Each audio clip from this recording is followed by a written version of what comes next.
you are great students. Therefore, you took notes. You took notes when Fernando was speaking, and you took notes when Luz was giving his evaluation. So now it's your opportunity to share with us what you gathered as an evaluator. Take your sheet of paper out, like I instructed you earlier. It's what the judges are looking for when they're evaluating. Don't worry, you don't have to raise your hand to be asked. You will be voluntold today. Because guess what? You're a great student. And you did exactly what I told you. You took notes while the speakers were speaking. So let me hear from you. Number one, when Fernando was speaking, as his evaluator, what did you notice? What was something great that he did in his speech? And what is a recommendation that you have? Let's start out with Daniel.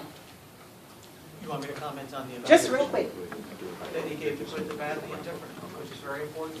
Excuse me? He gave the good, the bad, the indifferent, which many evaluators only want to give the good because they don't want to hurt people's feelings. It's a disservice.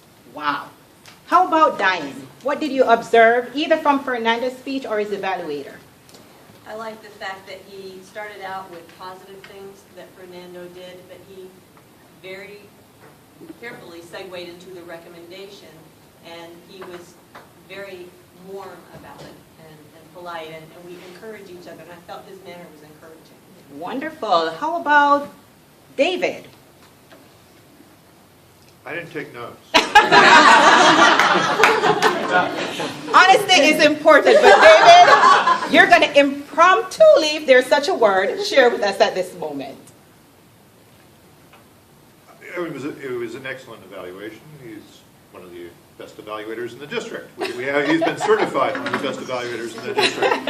And so I'll tell you one thing he left out that I want to ask Fernando. What happened to category number 2? Category number 2. So maybe he decided along the way that he didn't have time for category number 2, and that does reinforce the point that maybe you would have been better off without the visual aid. Master though you are of the flip chart, maybe this time it wasn't necessary. Okay, let's move on to Lois. What do you have to share? I always love Fernando's speech. I feel like he's Batman. He comes in with all these toys.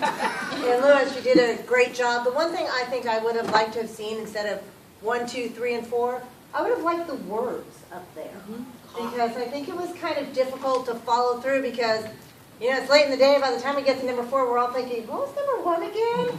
So I would have liked to have seen the words up there or something that we could have kept going back and looking at. But overall, great job. Wonderful. Now we have evaluations in Toastmasters and we have evaluations in the real world. Would one of our guests like to stand and share something that they have observed in either the speech or the evaluation? Who are our guests today? You're not a Toastmaster? Raise your hand. Thank you for being honest. Young lady in the middle, could you please stand and share with me your feedback? What have you observed in the speech or the evaluation that you would like to comment on? What I would say I observed in his speech is that I could connect with the material that he presented, and I could utilize it in my own life, and so it drew me in. My attention was, held, so I liked that. About evaluation, I like also to repeat what some others were saying, that he gave the good things that the presenter did, and then he gingerly talked about negative things. So I like that. And I like your choice of words. Yeah. Absolutely. Now let me gingerly segue into our mission. In Toastmasters in general, our mission, it's important to know the mission of any organization that you're going to be a part of. It will motivate you and drive you in good times and bad times to continue your journey because you know that there's a mission here.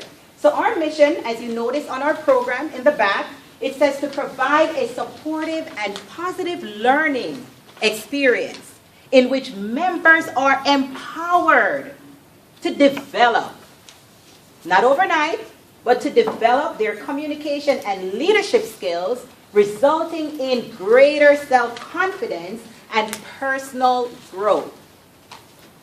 I want to conclude with this. When it comes on to evaluations, a lot of people tend to shy away from it, especially if you're new. You want it to be gingerly dealt with. You want it to be positive, yet constructive.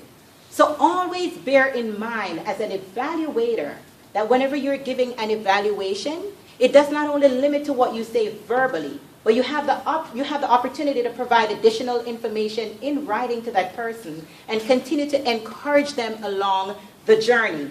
But if you keep this mission in mind, that we are all here to create a learning environment where we're all getting empowered to develop our communication and leadership skills, resulting with all of us becoming more self-confident and growing together. I often say to newcomers, we're all on a journey. So no matter how great a speaker may sound, there's something that they're working on, and that puts us all on a common ground. Back to you, Mistress of Service.